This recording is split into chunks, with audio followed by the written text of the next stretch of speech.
Entre 2008 et 2009, la crise a fait perdre à la France 520 000 emplois. Derrière ces suppressions, ce sont des drames humains pour les salariés licenciés, mais aussi pour les entrepreneurs. Pendant la même période, en 2 ans, la France a enregistré près de 120 000 dépôts de bilan, c'est-à-dire une moyenne de 60 000 par an. La situation était particulièrement difficile dans les services aux entreprises. On a beaucoup parlé de l'industrie, mais peu des services aux entreprises. En 2 ans, les défaillances ont en effet augmenté de 46%. Mais ces données ne sont que des statistiques. Derrière ces chiffres, il y a des femmes et des hommes, des salariés, mais aussi des chefs d'entreprise.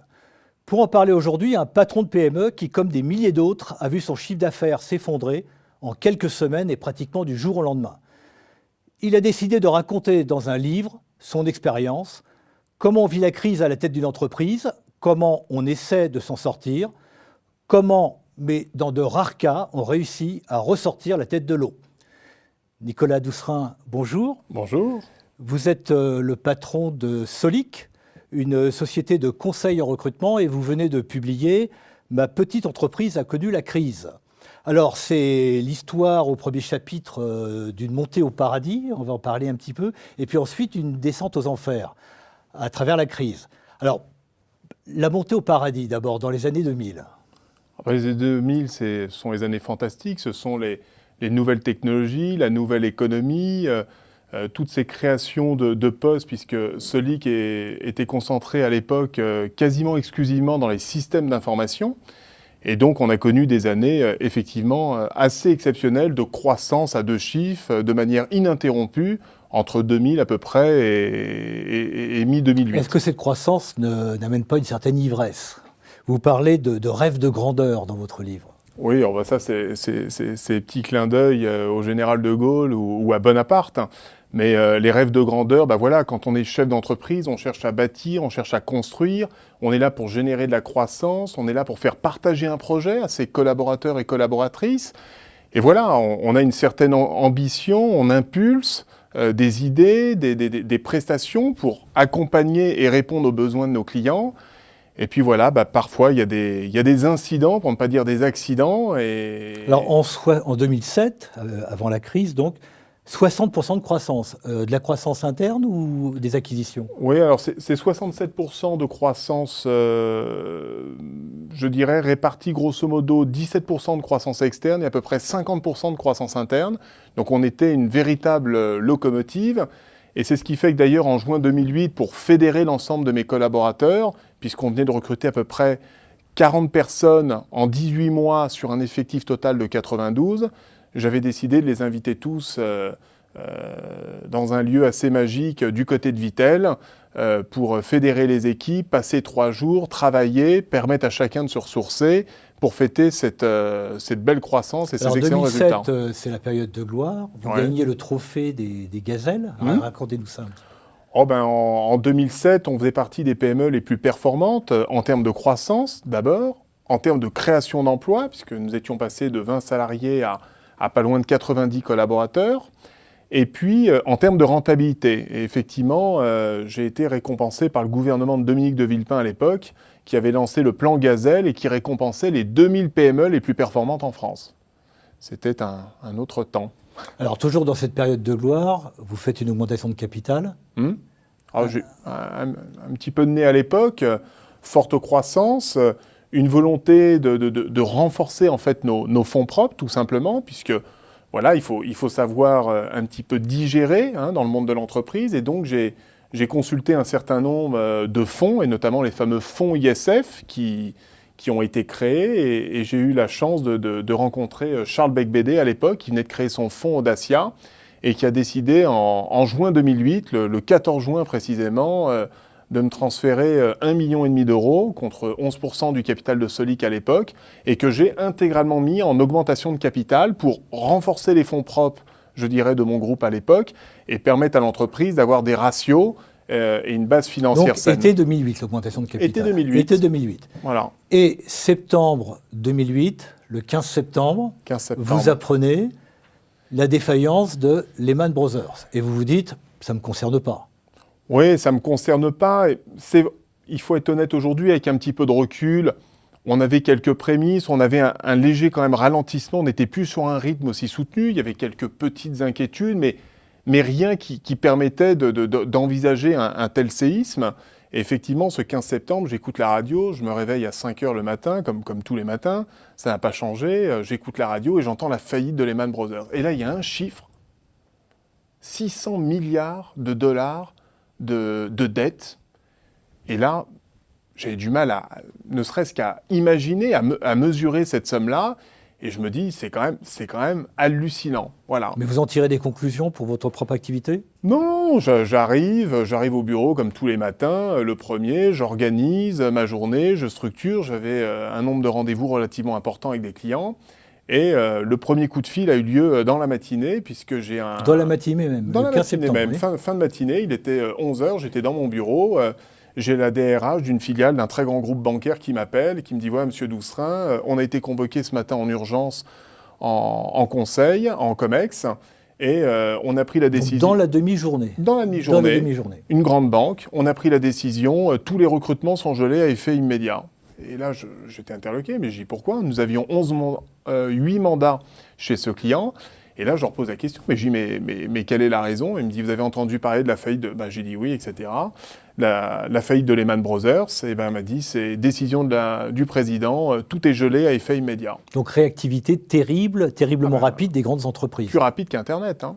C'est-à-dire, c'est parti des États-Unis, c'est arrivé à Issy-les-Moulineaux, au siège du cabinet.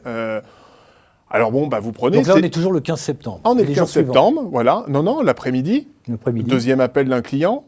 5 missions annulées. Bon, là, vous dites, c'est vraiment une sale journée. On va aller se coucher. Demain, on prend rendez-vous avec les collaborateurs impactés parce que c'est leur business de tous les jours. Et donc, ils se retrouvent et on avait en gros 12-13 missions en moins. Le lendemain matin, ça s'est enchaîné. Comment vous communiquez avec vos collaborateurs? Qu'est-ce que vous leur dites? Sur le coup, si vous voulez, là, ça arrive, c'est la vie de l'entreprise. On signe des contrats. On a de temps en temps des annulations. Ça arrive encore aujourd'hui. Mais de manière mesurée, je dirais que tout ça se gère. Voilà, on est dans les statistiques raisonnées. Vous adoucissez la communication tout de même. Alors, vous ne dramatisez pas. Non, on adoucit la communication. On est sur un rythme complètement dingue depuis 3 ans. Les équipes sont soumises à une pression importante, je dirais une pression positive, mais quand même soutenue. C'est relativement dense chez Solic. Et puis voilà, vous agissez. Puis le lendemain, vous avez une deuxième grande mauvaise nouvelle. Grand groupe industriel qui m'appelle. Nous avions 3 consultants délégués à temps plein depuis 3 ans sur un projet de transformation de l'entreprise et de rationalisation. Et là, le client m'appelle et me dit « On vous rend 2 de vos collaboratrices, tout de suite. » Je dis « Ah bon, et pourquoi? Qu'est-ce qui se passe ?» Dépôt de bilan, Lehman Brothers, c'est un véritable séisme, on a des participations, crise de liquidité qui commencent à s'enchaîner, ce sont des mesures de précaution, on gèle, on vous rend vos collaboratrices pendant 3 semaines, et puis on se rappelle le mois prochain, l'objectif c'est de les garder, vous nous les mettez au chaud, j'aimais bien l'expression d'ailleurs, je m'imaginais avec mes poils en train de les garder au chaud, vous voyez à peu près, et puis le tout pour rebondir un mois après. Alors dans le livre, vous avez un chapitre qui s'appelle le tsunami. Au bout de combien de jours à partir du 15 septembre, vous comprenez que c'est le tsunami? Et quel est l'événement, la goutte d'eau qui va faire que vous dites « Oh là là vraiment c'est grave ». C'est plus quelques contrats qu'on perd, c'est vraiment très grave. Si vous voulez, j'avais à l'époque 210 contrats, mandats. On en a perdu au total en 2 mois 110. Donc, vous imaginez, vous avez 92 collaborateurs, c'est à peu près l'équivalent de 45 personnes qui se retrouvent à rien faire en moins de 2 mois. Vous imaginez, sur une équipe de 90 personnes, c'est comme si, dans n'importe quelle entreprise, vous avez la moitié des gens qui n'ont rien à faire. Bon. Je me suis au bout de 3 semaines, on avait perdu déjà pas loin de 45 à 50 contrats. Et là, j'ai bien vu que c'était de manière totalement exceptionnelle. Et là, j'ai commencé à voir le carnet de commandes s'effondrer et à voir qu'on était sur des baisses de chiffres de l'ordre de 25 à 30%. Mais à l'époque, c'est un petit peu comme la bourse. Vous savez, on a toujours des amis, de la famille ou des relations professionnelles. Alors, tiens, si j'avais su, j'aurais acheté telle action en bourse, puis j'aurais... Ouais, effectivement, quand on regarde le résultat, c'est toujours plus simple. Là, on est dans un phénomène où les mauvaises nouvelles s'accumulent tous les jours, à un rythme complètement assez effrayant d'ailleurs, déstabilisant, sur lequel il faut faire tampon pour préserver un petit peu les collaborateurs, c'est-à-dire leur faire prendre conscience que c'est important, mais sans les mettre dans la panique, parce que d'abord, ils ne l'ont jamais connu au cours des 4-5 dernières années, et puis en plus, ça Ils n'étaient pas préparés. Ils n'y étaient pas du tout préparés. Beaucoup de jeunes. Alors, il y avait des jeunes, des moins jeunes aussi, mais ils étaient dans une entreprise en pleine effervescence, pleine croissance, comme je dis, depuis maintenant 5-6 ans.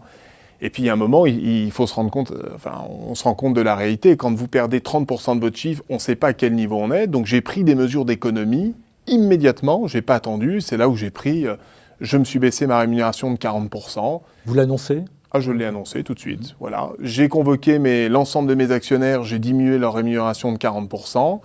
On a appelé toutes les sociétés de location de voitures, puisque les dirigeants de Solic et moi-même avions des voitures de fonction. J'ai tout fait supprimer à effet immédiat. J'ai baissé fortement les frais généraux, voilà, tout ce qui était un peu du luxe. Alors j'imagine, branle-bas de combat, première mesure, on baisse les dépenses, on essaie d'éviter de licencier, ce que vous racontez dans le livre, et puis vous essayez de contre-attaquer. On contre-attaque, je lance 11 chantiers pour relancer le business. On essaye de regarder quels sont les secteurs les moins impactés pour pouvoir accentuer nos efforts d'un point de vue commercial et permettre de contrebalancer un petit peu, je dirais, les mauvaises nouvelles qui venaient pour le moment, dans un premier temps, essentiellement quand même du monde bancaire et de l'assurance, même si après le tsunami s'est propagé un petit peu sur l'ensemble de l'économie et dans les autres secteurs. Et puis, voilà, vous prenez vos mesures, mais encore une fois, on ne savait pas quelle était la taille du tsunami. On ne sait pas si on avait une vague de 5 mètres, 10 mètres, 15 mètres, 20 mètres. En gros, si notre chiffre allait faire moins 20, moins 30, moins 40. Donc vous essayez de préserver votre structure. Exactement. Et vous partez en chasse du contrat miracle qui va peut-être colmater toutes les brèches. Exactement, enfin toutes les brèches. Au moins une partie des brèches, voilà. On l'a trouvé d'ailleurs.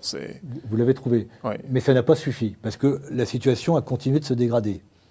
Ça n'a pas suffi parce que mon instinct me disait, l'objectif, vous avez 2 options quand vous perdez de l'argent.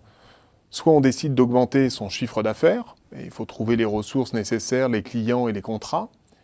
Soit vous diminuez les charges, soit vous faites les deux. Bon, j'ai diminué les charges tout de suite parce que c'est ce qu'il y a entre guillemets de plus facile.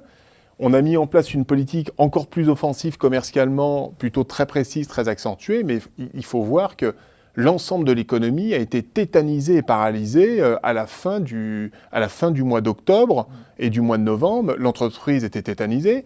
Vous rajoutez à ceci les effets traditionnels de Noël, la fin d'année, les jours de l'an, les vacances, qui font que l'économie est toujours un peu plus au ralenti à cette période de l'année. Disons que tout ça est très très mal tombé. Juste avant la crise, la masse salariale, ça représentait combien de votre chiffre d'affaires à peu près ? La masse salariale, c'est simple, c'est salaire et charges, ça représentait 54% de nos dépenses. Donc c'était à peu près chargé, à peu près l'équivalent de 5 millions d'euros. Alors à quel moment vous vous dites qu'il n'y a pas d'autre solution, il faut réduire la voilure ? Donc licencier. Ouais, d'abord, il faut savoir que, comme on venait de subir une croissance très forte, l'entreprise, entre guillemets, était calée sur un chiffre d'affaires aux alentours de 12 à 13 millions d'euros. On faisait à l'époque 10 millions et demi. Bon. Quand en plus vous avez votre chiffre d'affaires qui fait moins 30%, et au final, le bilan final, c'est quand même moins 55%, je vous laisse imaginer un petit peu. L'hémorragie de trésorerie par mois, c'était combien à peu près ? À l'époque, c'était l'horreur. Vous allez me faire... C'était 300 000 euros de trésorerie qui partaient tous les mois. Euros. Donc vous aviez fait une augmentation de capital il y a quelques mois d'1 500 000 voilà. Et 300 000 euros de perte de trésorerie chaque mois. C'est-à-dire 5 mois. En 5 mois, l'augmentation de capital était mangée. Et on avait 2,5 millions de trésorerie, pour vous situer. Mais ça va très vite. C'est là où vous vous rendez compte quand même que perdre 300 000 euros par mois, et on faisait des pertes d'exploitation entre 3 et 400 000 euros tous les mois, ça va très très vite. Et puis, on est dans une entreprise où nous avons que des cadres, donc 3 mois de préavis, globalement plutôt très bien payés. Je sais qu'on n'est jamais suffisamment bien payé, mais globalement plutôt très bien payés. Et vous vous dites, toute décision que je vais prendre va avoir d'abord un impact sur le moral de vos équipes. Donc c'est comment maintenir ceux qui restent dans l'entreprise pour maintenir un optimisme et une confiance, sachant que c'était la première fois que ça arrivait à notre entreprise en tant que telle. Deuxièmement, toute mesure d'économie que vous prenez, vous vous ne bénéficiez, je dirais, de l'économie réelle en termes de cash flow et en termes d'exploitation. Qu'après la procédure Qu'au bout de 6 mois. Parce que 3 mois de préavis, plus l'indemnité de licenciement, plus le temps d'orchestrer les licenciements, parce qu'on est aussi dans un pays qui est très contraignant par rapport à ça. Au-delà de 10 salariés, je rappelle qu'il faut mettre en place un PSE, qu'évidemment, on ne pouvait pas le faire, ça allait être trop long. Donc on a licencié d'abord 9 collaborateurs pour rester en dessous du critère, pour gagner un petit peu en réactivité, mais on s'est aperçu que ce n'était pas suffisant, donc il a fallu licencier de nouveaux collaborateurs. Bon. Mais comment vous faites pendant cette période pour garder la motivation de vos collaborateurs? Ça, c'est très compliqué. Parce que le moral, c'est difficile. Alors, c'est très dur, surtout quand vous en êtes après à votre 3e ou 4e plan de licenciement. Le premier, c'est très dur. Le deuxième, il faut trouver une argumentation autre. Voilà, c'est le contexte. Et après, j'ai énormément travaillé sur la communication. C'est-à-dire qu'il y a un moment, j'ai joué un peu entre guillemets au prof. Je n'avais pas d'autre choix.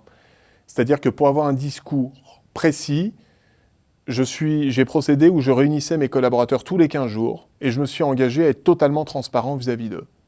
Donc l'idée, ça a été de leur donner l'état précis de la trésorerie. On disait, voilà, la trésorerie, on part de là, voilà où on en est aujourd'hui et voilà où on va aller dans les 6 mois. Ça a payé d'être transparent? Oui, énormément. Vous aviez un capital confiance qui faisait qu'ils croyaient en ce que vous disiez? Oui.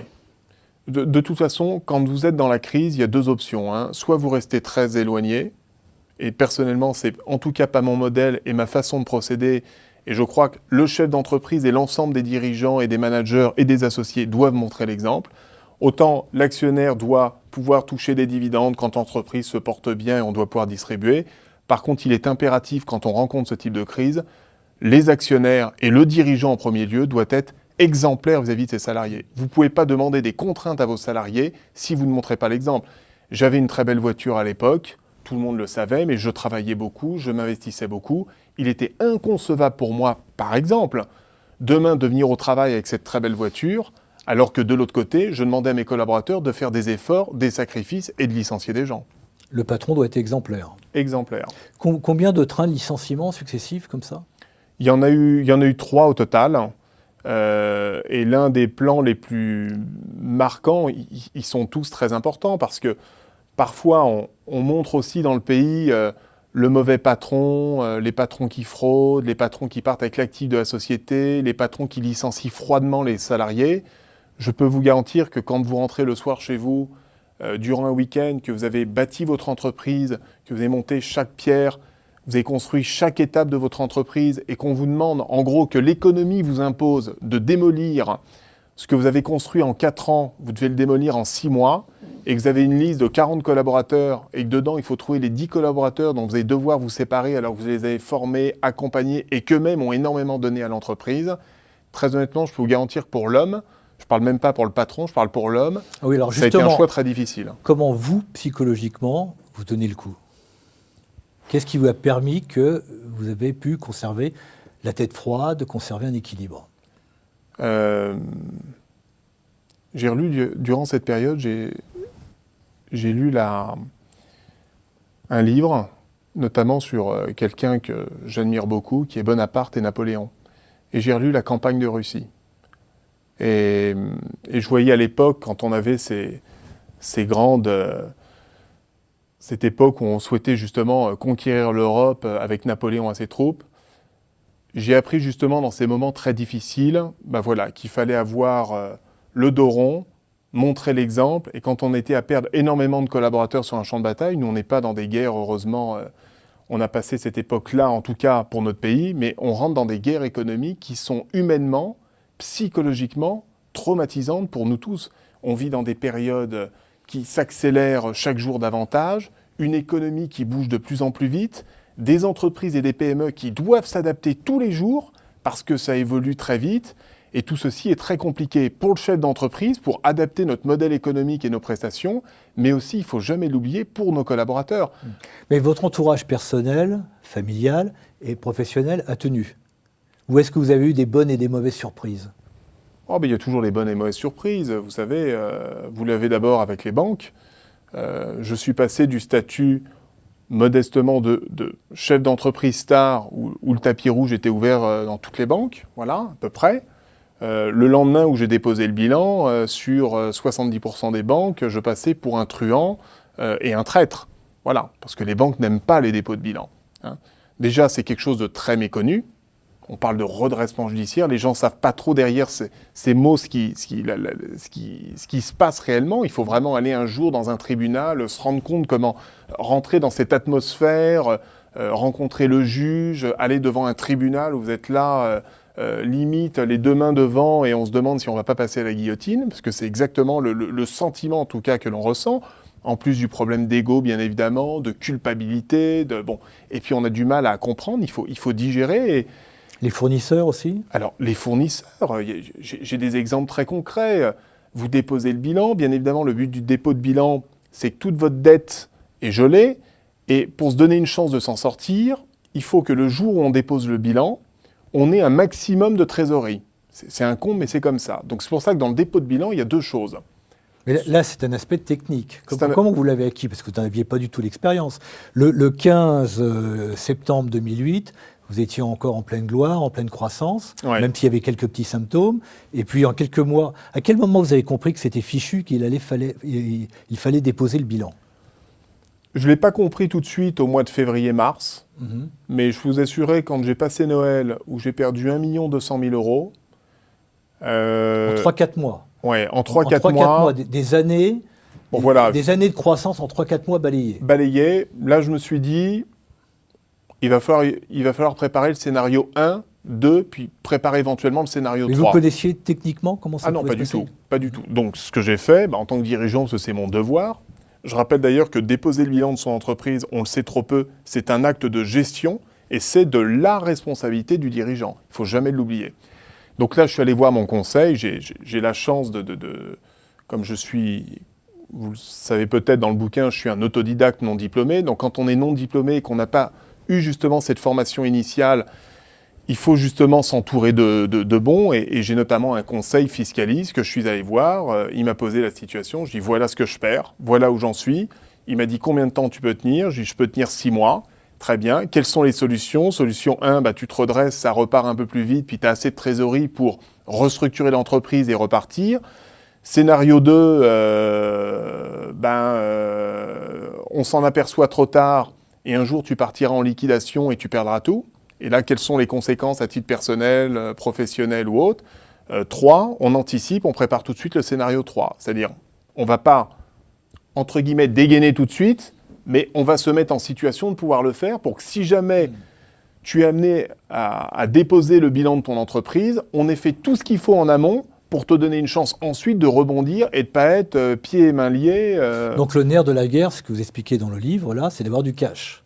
Le nerf de la guerre, c'est d'avoir du cash. C'est-à-dire si on n'a pas de cash, on est mort. Si vous n'avez pas de trésorerie, c'est simple. Vous passez devant le juge, vous avez de la trésorerie ? Non. Vous faites comment pour payer les salaires demain ? Vous ne pouvez pas. Très bien, monsieur, c'est liquidation judiciaire. Il y a des actifs dans l'entreprise ? Oui.